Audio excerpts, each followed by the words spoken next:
یہ جو book of Enoch ہے نا، اس کے اندر چھوڑے راز نہیں ہے. یہ کتاب جو ہے ایسی ایسی باتیں بتاتی ہے جو توریت اور زبور کے ساتھ ان کا تعلق نہیں. حضرت عیسیٰ علیہ السلام کے دنیا سے تشریف لے جانے کے 100 سال بعد تک یہ کتاب پریکٹس میں رہی. اگر ڈیڈ سی اسکرول نہ ملتا تو ان کو کیسے پتا چلتا کہ یہ تو لکھی ہی پرانی ایتھوپین لینگویج میں. اس کتاب کے 5 حصے ہیں. ان میں جو پہلی کتاب ہے نا، بک آف واچرز، اس کے اوپر بحث ہوتی ہے. پھر ایک ہے بک آف پیرابلز یا پرووربس.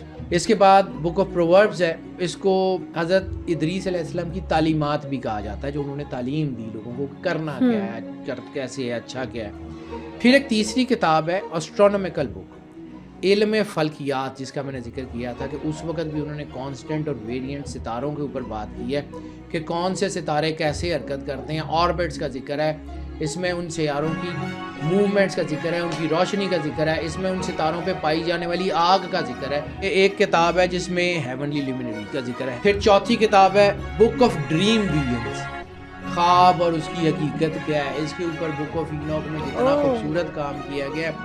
آپ کی سوچ ہے کہ خواب یعنی کیسے حضرت آتے ہیں. ادریس علیہ السلام کو خوابوں کی دنیا کے راز بھی پتہ تھے. حضرت ادریس علیہ السلام صرف پروفٹ نہیں تھے، وہ ریسرچر تھے، وہ رائٹر تھے، وہ جو ہے وہ ایک سائنٹسٹ تھے، وہ ایک اسٹرونومر تھے، وہ ایک ڈاکٹر تھے، وہ کمال کی پرسنالٹی تھے.